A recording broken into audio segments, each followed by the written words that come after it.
Saudara kekasih, perhatikan di sini kita akan mendengarkan firman Tuhan di dalam nama Tuhan Yesus. Saya minta semua untuk memperhatikan firman Allah. Karena Tuhan ada di sini, kehadiran Tuhan ada di tengah-tengah kita saat ini. Oke? Firman Allah berkata, 2-3 orang berkumpul demi nama Tuhan, maka Dia hadir.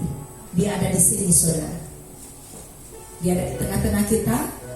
Perhatikan firman. Haleluya. Kita akan buka dari Kisah Rasul 1 ayat yang ke-6 sampai ayat yang ke-11. Kisah Rasul 1 ayat 6 sampai ayat yang ke-11. Kita akan baca sama-sama. 1, 2, 3. Maka bertanyalah mereka yang berkumpul di situ, Tuhan, maukah Kau pada masa ini memulihkan kerajaan bagi Israel? Ayat 7, jawabnya, Engkau tidak perlu mengetahui masa dan waktu yang ditetapkan Bapa sendiri menurut kuasanya.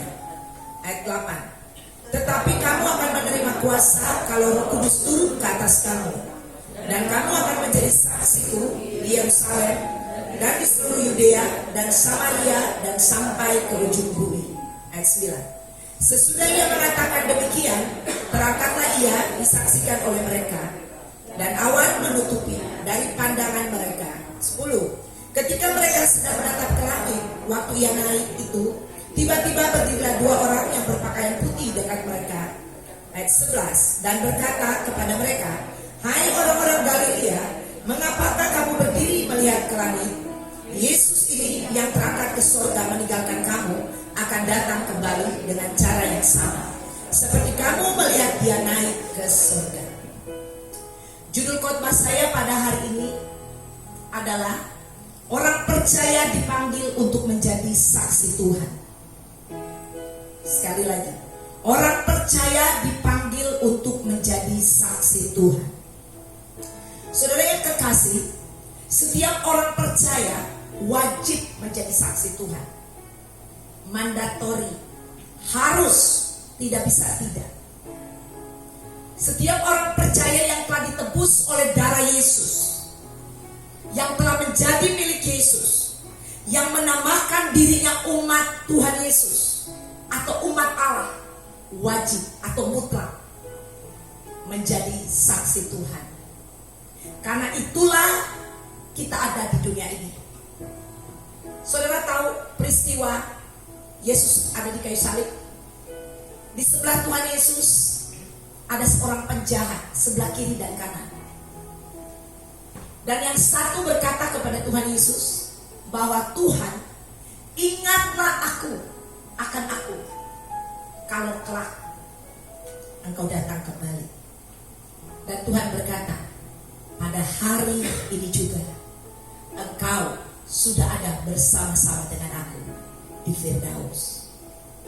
Saudara, pada waktu seseorang mengaku Yesus adalah Tuhan, mengundang Tuhan Yesus masuk di dalam hidupnya, menjadikan Tuhan sebagai Tuhan dan Juru Selamatnya, sejak saat itu orang ini menjadi milik Tuhan. Nama orang ini ada di buku kehidupan. Amin. Dan sejak saat itu orang ini, kalau dia masih hidup, dia akan menjalani satu journey, satu perjalanan hidup di mana dia harus menjadi saksi Tuhan. Banyak orang Kristen tidak memahami akan hal ini, bahkan menamakan dirinya adalah born again Christian atau orang Kristen yang lahir baru, sudah dilahirkan di dalam roh dan air, sudah menerima Tuhan Yesus sebagai Tuhan dan Juru Selamatnya, dan dibaptis, tetapi kehidupannya tidak menjadi saksi Tuhan. Saudara yang kekasih, kita akan lihat dari ayat-ayat ini, kita akan belajar. Tetapi poin saya pada hari ini sebenarnya ada di ayat 8. Biasanya orang berkhotbah untuk ayat-ayat ini, atau hamba Tuhan berkhotbah ini berkhotbah untuk perayaan Yesus naik ke surga. Tetapi saat ini saya tidak berkhotbah tentang perayaan itu, yaitu mengenai Yesus naik ke surga. Tetapi Saudara, sebelum Yesus naik ke surga, ini statementnya yang terakhir. Ya, dia berkata kepada murid-muridnya di ayat 8. Nah, kita perhatikan di ayat 7 dan 6 dulu. Maka bertanyalah mereka yang berkumpul di situ, Tuhan, maukah engkau pada masa ini memulihkan kerajaan bagi Israel? Nah, ini murid-murid bertanya kepada Tuhan Yesus. Mereka berkata bahwa Tuhan, maukah engkau memulihkan pada masa ini kerajaan bagi Israel? Murid-murid ini berpikir tentang bangsanya sendiri. Mereka berpikir bahwa bangsa ini sedang dijajah oleh bangsa Romawi, dan mereka menginginkan supaya terhindar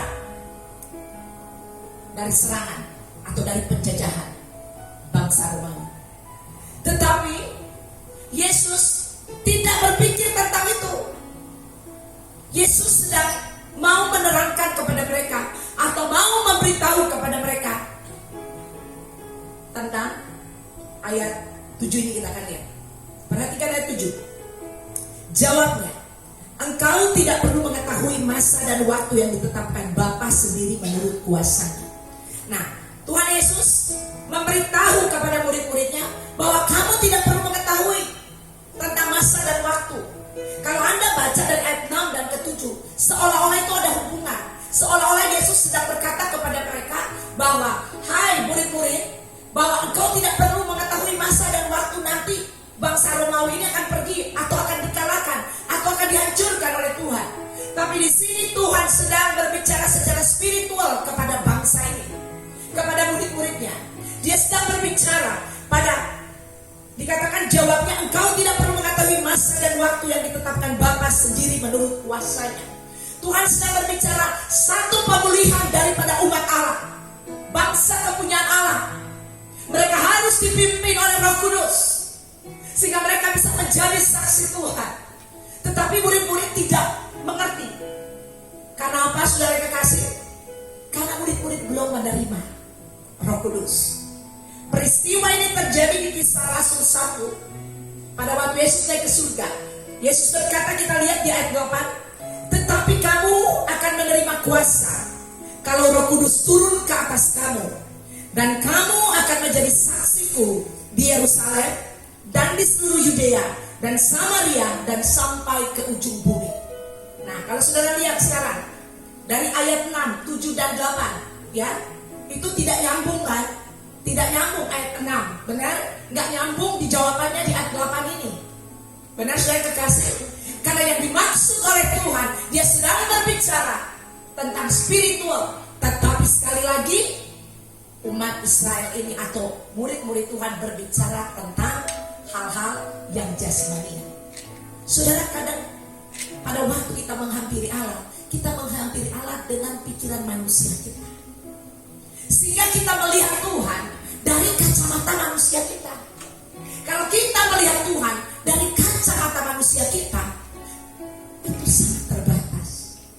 Hal-hal yang tidak mungkin itu tetap tidak mungkin, karena Anda melihat Tuhan dari pandangan yang terbatas. Sampai Anda bisa masuk, dipimpin oleh Roh Kudus, dan Anda bisa melihat apa yang Tuhan katakan di dalam firman Tuhan. Sudah penting sekali anak-anak Tuhan berjalan sesuai dengan firman Tuhan. Kenapa?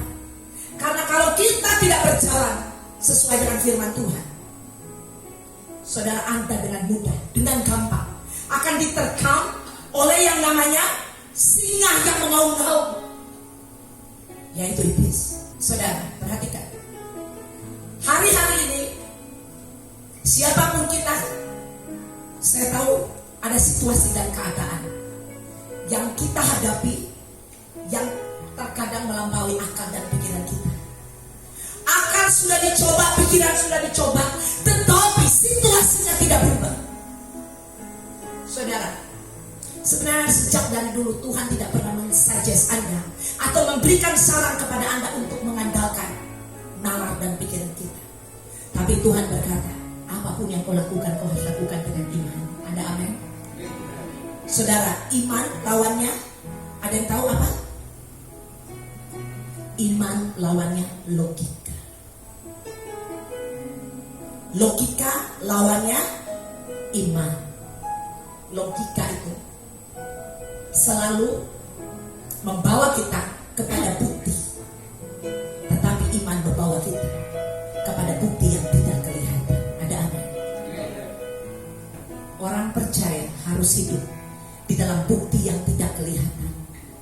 Anda tidak pernah melihat Tuhan, tetapi Tuhan mau Anda percaya kepada yang Anda tidak lihat.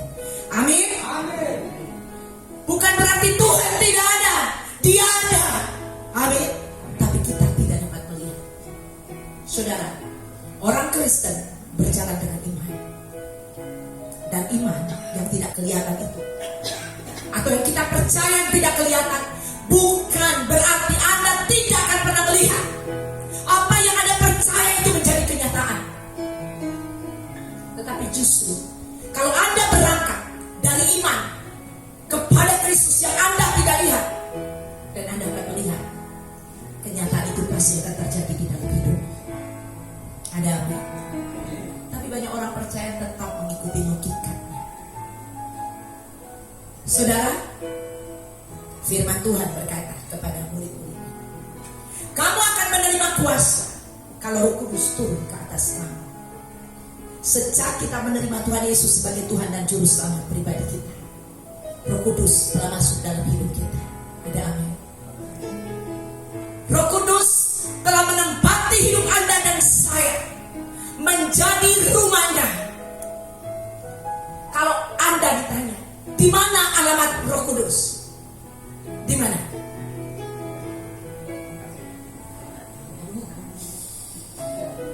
Di mana alamat Roh Kudus? Tadi baru dijelaskan.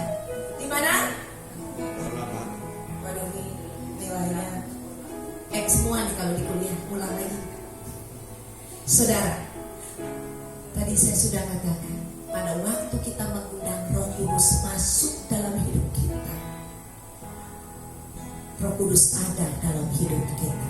Sekarang saya mau tanya lagi, di mana alamatnya Roh Kudus? Di mana?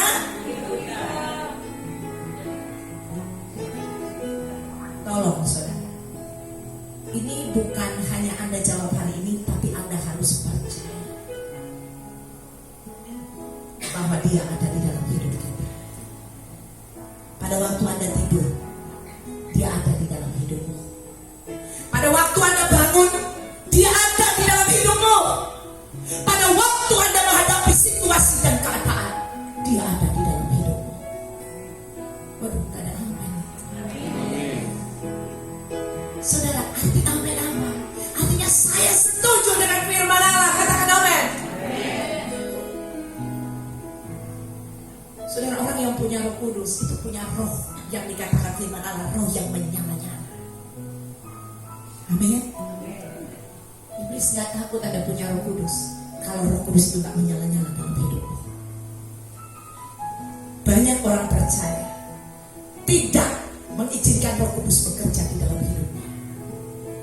Yang dia izinkan bekerja adalah dirinya sendiri, sehingga dia tidak pernah melihat kuasa Roh Kudus, kuasa yang lebih besar daripada dunia ini, kuasa yang lebih besar daripada situasi dan keadaan yang kau alami. Kita tidak pernah lihat terjadi. Bagaimana kita menjadi saksi Tuhan? Bagaimana Anda menjadi saksi Tuhan kalau Anda tidak pernah mengalami Roh Allah yang ada di dalam hidup? Anda mau cerita apa?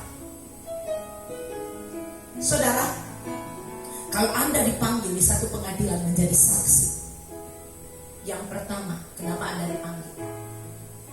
Karena Anda kemungkinan ada di dalam situasi pada waktu terjadi peristiwa. Betul?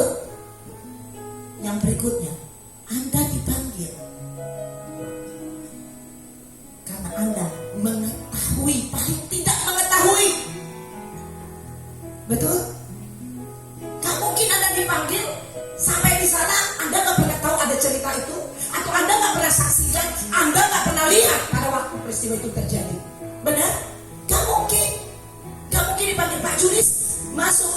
dalam pengadilan dipanggil. Terus ditanya, Pak Julius, tahu tentang perkara ini? Apa itu ya, saya gak pernah dengar. Gak mungkin.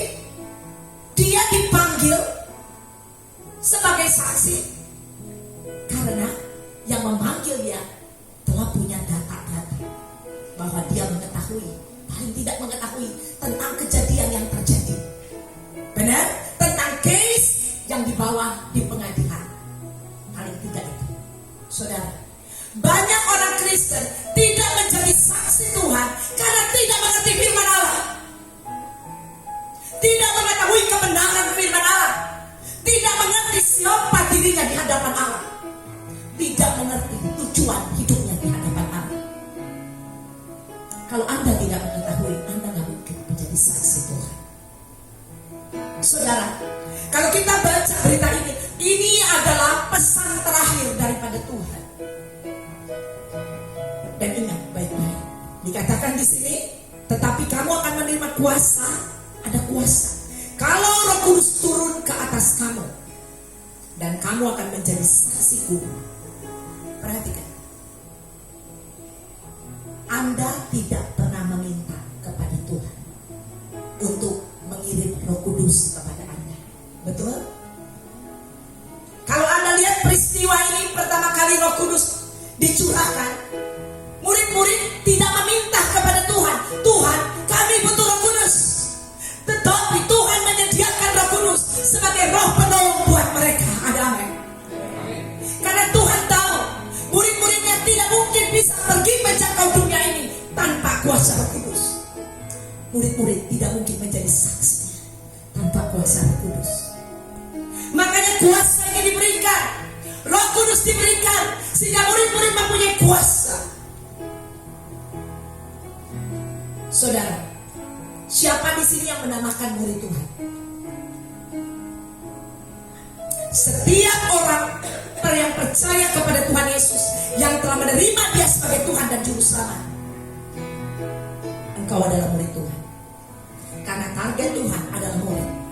Makanya amanat agung, firman Tuhan berkata, atau Tuhan Yesus berkata, pergi jadikan segala bangsa apa? Murid. Jadi targetnya murid, bukan follower, bukan pengikut. Pengikut pada waktu Tuhan Yesus mengadakan mujizat, 5.000 orang ada di sana. Betul? 5.000 orang laki-laki ada di sana. 4.000 laki-laki ada di sana. Pada waktu Tuhan Yesus mengubah 5 roti, 2 ikan, Dia ubah itu menjadi banyak dan bisa dimakan oleh 5.000 laki-laki, belum termasuk perempuan dan anak-anak. Begitu juga peristiwa yang kedua, Tuhan memberi makan 4.000 laki-laki, belum termasuk perempuan dan anak-anak. Betul? Itu begitu banyak. Tetapi pada waktu Yesus diserahkan, ada yang mengikuti Dia? Saudara semua meninggalkan Dia. Tetapi murid-muridnya mereka berkumpul. Amin. Saudara, murid itu diajari. Benar? Tuhan Yesus Dia spend waktunya pada waktu Dia ada di dunia ini dengan murid-muridnya. Udah jadi murid pun ada yang gagal atau tidak? Saudara, jadi murid aja ada yang gagal, apalagi Anda tidak menjadi murid. Yudas itu, dia tidak sampai di garis akhir. Padahal dia lihat mujizat, dia lihat perbuatan Tuhan, dia lihat kebaikan Tuhan, dia lihat kasih Tuhan. Tetapi dia hanya fokus kepada uang. Makanya lawannya Tuhan di akhir zaman bukan iblis, tapi uang. Banyak orang belum punya uang berdoa minta uang kepada Tuhan. Pada waktu dikasih uang, uang itu pun yang memisahkan dia dari Allah. Lupa, jalan sana jalan sini, spend uangnya kesana kemari, sehingga lupa datang kepada Tuhan. Lupa belajar di kaki Tuhan. Saya mau kasih tahu Anda gak akan pernah mungkin menjadi saksi Tuhan. Tuhan memanggil kita untuk menjadi saksi. Tidak bisa tidak. Standarnya saksi, standarnya murid. Dikatakan di sini menjadi saksiku di mana? Di Yerusalem. Yerusalem ini banyak diterjemahkan ini mengenai keluarga. Karena Yerusalem berbicara adalah tentang bangsa atau umat Tuhan. Saudara yang kekasih, kita harus menjadi saksi di Yerusalem. Di Yerusalem itu adalah rumah kita, keluarga kita, teman-teman kita, orang-orang yang ada di sekitar kita, itu berbicara Yerusalem. Saudara, berbicara jadi saksi di Yerusalem. Saya mau tanya lagi, saya kembali kepada saksi. Kalau jadi saksi, Anda disuruh bungkam diam di pengadilan, atau Anda akan ditanyakan pertanyaan dan Anda disuruh berbicara? Berbicara atau dia hanya diam aja di pengadilan? Pasti berbicara. Kalau diam aja mah nggak dipanggil jadi saksi. Banyak orang percaya, ya, banyak orang percaya berkata demikian, tindakan itu lebih penting dari kata-kata. Benar? Perbuatan itu jauh lebih penting daripada berkata-kata. Saudara, kalau Tuhan tidak berkata-kata, firman Tuhan ini yang membaca hari ini. Benar? Perbuatan itu penting, tetapi berkata-kata itu juga penting. Ada amin. Banyak orang pengen yang gampang aja menjadi saksi di rumah, di keluarga, di teman-teman. Pengen jadi saksi. Mereka ke tempat yang berdosa. Saya nggak pergi. Saya tidak ngomong kotor. Bagus nggak kayak gitu? Bagus, betul? Bagus, saudara. Tetapi hanya sampai di perbuatan. Saudara, saksi itu dipakai juga mulutnya untuk berbicara. Ada amin? Tapi kadang kita, karena kita takut, kita gak berani menyampaikan firman Allah secara kebenaran. Kita berkata bahwa yang penting kan jadi saksi. Orang gak perlu saya bicara juga gak apa-apa. Yang penting saya jadi saksi. Yang penting saya gak tukang bohong. Yang penting saya gak main judi. Yang penting saya gak merokok. Yang penting saya gak ini. Yang penting saya gak itu.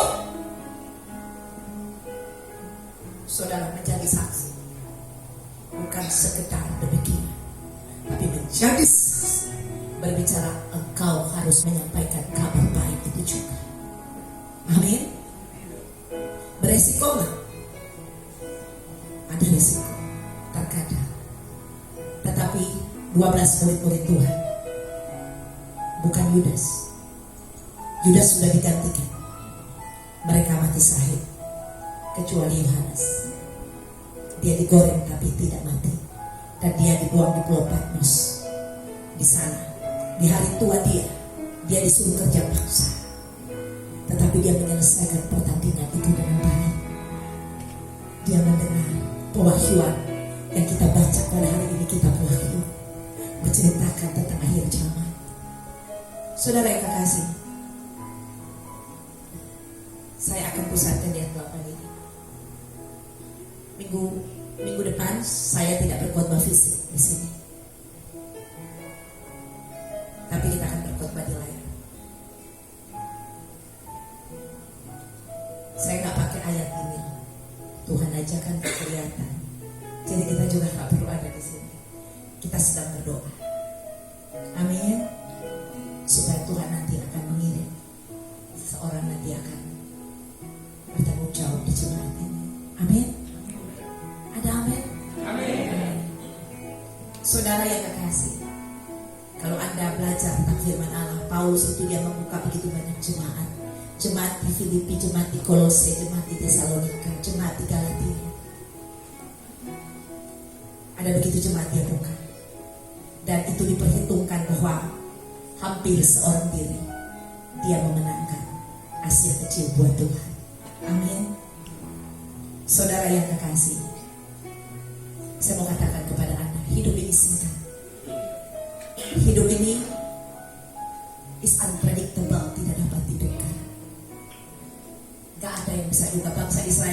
juga mereka diserang oleh Hamas. Dan ini dikatakan ini penyerangannya adalah penyerangan new level. Ya, ini level yang baru. Mereka diserang lewat udara, lewat laut, dan lewat darat. Gak ada yang tahu penyerangan itu. Benar? Mereka gak tahu. Tiba-tiba diserang. Kita gak pernah tahu 10 menit, 20 menit, 50 menit di depan kita. Tapi sudahkah Anda menjadi saksi Tuhan? Saudara, suatu hari nanti kita akan end. Kita akan end hidup ini. Kita akan akhiri hidup ini. Tetapi pertanyaan saya, kalau engkau mengakhiri hidup ini dan bertemu dengan Tuhan, apa yang kau akan jawab di hadapan Tuhan?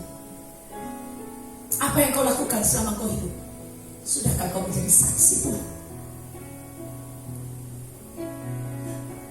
Saudara, firman Tuhan ini datang kepada Anda dan saya.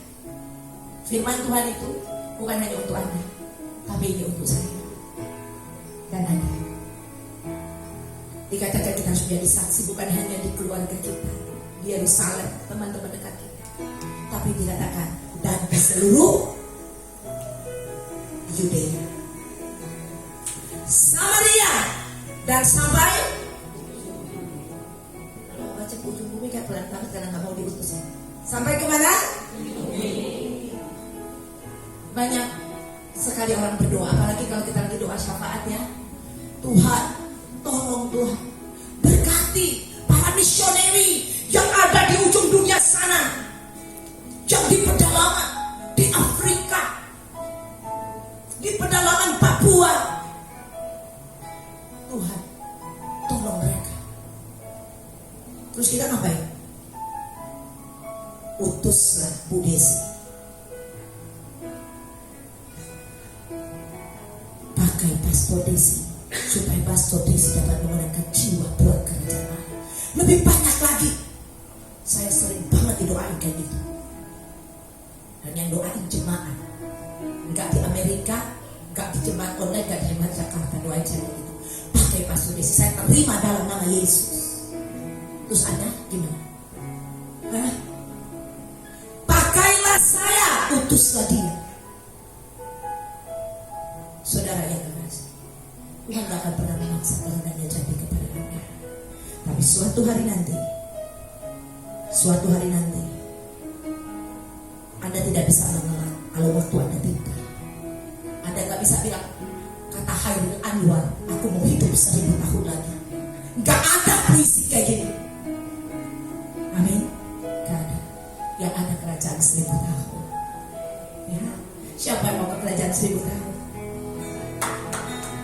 Siapa yang mau tinggal di Yerusalem baru? Haleluya. Siapa yang mau jadi saksi Tuhan? Beneran. Amin. Saya bilang beneran langsung ketawa langsung. Saudara, kalau Tuhan ketemu Anda nanti, dia gak akan tanya berapa banyak harta yang kau kumpul di dunia ini, berapa banyak uang yang kau tinggalkan kepada anak-anak dan cucumu, kepada istrimu, kepada suamimu, kepada gerejamu. Tapi dia akan tanya kepada Anda, berapa jiwa yang sudah kau bawa kepadaku? Apakah kau telah menjadi saksi di Yerusalem, Yudea, Samaria, sampai ke ujung bumi? Hari ini saya tidak akan memaksakan Tuhan kepada bangsa. Saya akan berdoa kepada orang-orang yang mau dipakai oleh Tuhan. Saya akan akhiri dulu ya sampai ayat 9 kita bagi. Sesudah ia mengatakan demikian, terangkatlah ia, disaksikan oleh mereka, dan awan menutupnya dari pandangan mereka. Berarti ini adalah kata-kata terakhir. Amin. Kalau kata-kata terakhir penting atau tidak? Penting atau tidak? Saudara, kalau orang mau meninggal, dia akan panggil keluarganya.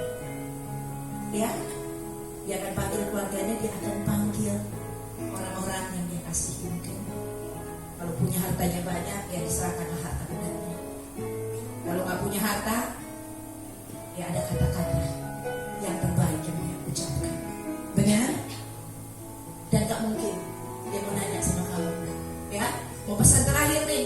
Tadi makan pagi makan apa kamu? Enak nggak makanannya? Minggu lalu makan apa? Tadi jalan-jalan di mall? Gak akan ditanya kayak gitu, dan dia akan mengeluarkan perkataan itu. Tapi dia akan berkata-kata yang paling penting untuk orang yang dia kasih. Dan ini kata-kata yang Tuhan ucapkan kepada murid-muridnya. Amin. Sesudah itu dikatakan, terangkatlah ia. Udah, dia udah pergi. Tuhan udah pergi. Pelayanannya dia sudah akhiri 3,5 tahun di muka bumi ini. Tetapi tongkat estafet itu tetap berjalan. Dia berikan itu kepada 12 muridnya. Bahkan 120 murid yang menunggu di loteng Yerusalem. Amin. Dia kasih tongkat estafet itu, dan tongkat itu akan dibawa lari, dan mereka akan pergi memenuhinya. Dan setelah mereka coba berakhir, mereka akan berikan tongkat itu kepada yang lain. Generasi di atas kita sudah berakhir. Generasi di atas saya, teman-teman, ibu saya, tante-tante saya, om-om saya, adik, kakak beradik daripada bapak dan ibu saya. Oh enggak, ibu saya paling besar, papa saya paling besar, jadi adik-adik. Saudara, waduh, cuma tinggal ada 1, 2 dari 8 bersaudara. Generasinya telah berlalu, dan diganti dengan generasi saya. Nanti ada anak saya yang akan meneruskan generasi itu. Amin. Tuhan berkata generasi ini akan berlalu, dan akan datang generasi yang baru. Tetapi saya mau katakan, make sure tongkat estafet itu Anda akan berikan kepada orang-orang, kepada murid-murid yang Anda telah bawa kepada Tuhan. Karena kalau Anda tidak pernah bawa jiwa kepada Tuhan, tongkat estafet itu akan berhenti dalam hidupmu. Anda gak akan pernah kasih ke anakmu, Anda gak kasih kepada temanmu, Anda gak pernah kasih kepada orang yang ada di sekitarmu. Anda tidak berikan kepada orang yang Anda temui. No. Karena Anda hanya sibuk mementingkan dirimu sendiri. Bahkan ada orang yang udah pegang tongkat estafet itu tapi tidak berlari. Paulus bilang, aku berlari-lari mencapai panggilan surgawi. Amin. Mencapai garis akhir. Dan dia berkata, aku telah memelihara iman. Di kuburan itu, ya, banyak orang, aku telah mengakhiri pertandingan dengan baik, telah memelihara iman, seolah-olah. Tapi itu hanya lisan. Tapi kehidupannya tidak pernah melakukan itu. Saya mau tantang Anda pada hari ini, gereja Tuhan, hari ini, waktu ini adalah waktu di mana kau harus mencoba panggilan Tuhan di dalam hidup. Anda mau atau tidak? Dan keputusanmu akan menentukan langkah berikutnya dalam hidupmu. Ayat 10 berkata, ketika mereka sedang menatap ke langit, waktu ia naik itu, tiba-tiba berdiri 2 orang yang berpakaian putih dekat mereka. Ayat 11, ayat yang terakhir. Dan berkata kepada mereka, hai orang-orang Galilea, mengapakah kamu berdiri melihat ke langit? Yesus ini yang terangkat ke surga, dia meninggalkan kamu, akan datang kembali dengan cara yang sama seperti kamu melihat dia naik ke surga. Perhatikan di sini. Pada waktu Yesus mengucapkan kata-kata ini, hanya ada beberapa ratus orang yang melihat dan memandang dia naik ke surga. Tapi pada waktu dia datang kembali, ada miliaran umat yang akan melihat dia datang kembali.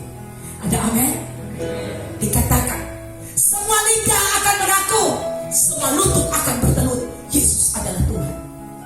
Tetapi waktu itu sudah terjadi. Saya mengatakan kepada Anda, sekarang ini ada yang sudah mengakui Yesus adalah Tuhan. Izinkan dirimu diutus oleh Tuhan untuk menjadi saksi. Saya tutup. Tahun 2007 saya berada di Tennessee di conference dunia. Di sana ada seorang tokoh yang menjadi favorit saya, seorang hamba Tuhan yang saya paling suka. suka sekali karena jiwanya dia adalah jiwa penginjil. Seorang penginjil yang bernama almarhum Reinhard Bonnke. Anda bisa cari di Google kalau yang belum kenal. Saudara, dia ke Afrika di tahun, saya lupa tahun 71 kalau nggak salah, dia bawa anak dan keluarganya. Dia bercerita di atas mimbar. Dia bilang pada waktu saya pergi ke sana, saya membawa uang $1.000. $1.000 saya sudah sampai di Afrika dengan istri dan anak-anak. Sampai di Afrika Tuhan mengutus dia pergi ke Afrika untuk memenangkan Afrika bagi Tuhan. Bayangkan. Dan dia berkata, $1.000 itu dia belikan mobil di Afrika. Karena di daerah Afrika itu tandus, harus punya kendaraan dan sangat panas. Saudara yang kekasih, $1.000 dia udah sampai di sana dan dia pakai beli mobil. Dan pada waktu dia berjalan dengan mobil ini dan istrinya, dia bilang sama Tuhan, Tuhan, boleh tak saya minta $1.000 lagi supaya saya bisa sewa rumah, karena udah beberapa hari ada di mobil. Dan tiba-tiba dia mendengar ada suara audible berkata kepada dia, Reinhard, aku akan memberikan kepadamu $1 juta. Dan dia bilang, wow, $1.000 aja saya sudah sampai di Afrika, apalagi $1 juta. Tiba-tiba dia berkata, dia memberhentikan mobilnya di jalan dan dia turun dari mobil dan dia berkata, dan aku tersungkur di kaki Tuhan dan aku berkata kepada Tuhan, Tuhan, aku tidak mau minta $1 juta, tapi aku minta $1 juta jiwa untuk Afrika. Amin. Dan di tahun 2007 pada waktu dia berkorban, dia bilang 57 juta jiwa yang tertulis telah dimenangkan di Afrika buat kerajaan Allah. Ada amin? Lewat pelayanannya dia. Dan saudara, belum yang tertulis. Pastor Reinhard Bonnke atau Evangelis Reinhard Bonnke telah dipanggil Tuhan 3 tahun yang lalu. Tetapi sudah hampir 100.000 jiwa, 100 juta jiwa. Itu berapa negara? Itu bukan negara kecil. Ada amin saudara? Di bawah kepada Tuhan. Hari ini berapa jiwa yang kau bawa buat Tuhan? Apakah kau terlalu egois mementingkan dirimu sendiri? Terlalu egois, sibuk dengan dirimu? Waktu dia berbicara demikian, waduh saya nangis. Selama conference beberapa hari, hamba Tuhan telah berbicara. Ada yang berkhotbah tentang persembahan, ada yang berkhotbah tentang ini itu. Dan saudara, saya berikan semua yang ada persembahan. Bahkan saya lupa nanya kalau punya suami, saya lupa nanya sama suami saya lupa kalau punya suami. Pada waktu ditantang, akun kita, akun berdua. Waktu ditantang saya kasih seluruh akun itu. Baru sadar punya suami. Setelah kebaktian, baru telepon dia kasih tahu, aku udah kasih semua uang. Dia bilang kalau Tuhan yang minta, hidup kita aja punya Tuhan, apalagi cuma uang kita. Amin. Saudara. Dan hamba Tuhan yang berkhotbah itu yang tentang persembahan. Dia bilang, saudara, kau sudah memberi kepada Tuhan apa yang kau ekspektasikan, minta kepada Tuhan. Dan saat itu saya berekspektasi, saya minta sesuatu. Tapi waktu saya dengar khotbah itu, saya bilang, Tuhan, saya cancel ekspektasi saya. Saya cancel permintaan saya. Tapi saya minta jiwa-jiwa buat kerajaan Allah. Ada amin? Hari ini saya ada di Jakarta. Saya punya kerinduan untuk memenangkan kota Jakarta bagi Tuhan. Saya mengajak Anda dan saya yang adalah penduduk kota Jakarta. Saya dulu penduduk kota Jakarta. Tapi sekarang saya gak punya KTP lagi. Tapi saya mau berkata kepada Anda hari ini, kalau Anda mau dipakai oleh Tuhan, Jakarta perlu Yesus. Jakarta perlu dimenangkan bagi kerajaan Allah. dan sekitarnya. Di situ ada keluargamu, di situ ada teman-temanmu, di situ ada orang-orang yang sedang menuju pada kebinasaan. Ada aman. Keputusan ada di tanganmu. Apakah Anda mau? Apakah Anda siap? Jawab sendiri panggilan Tuhan dalam hidupmu.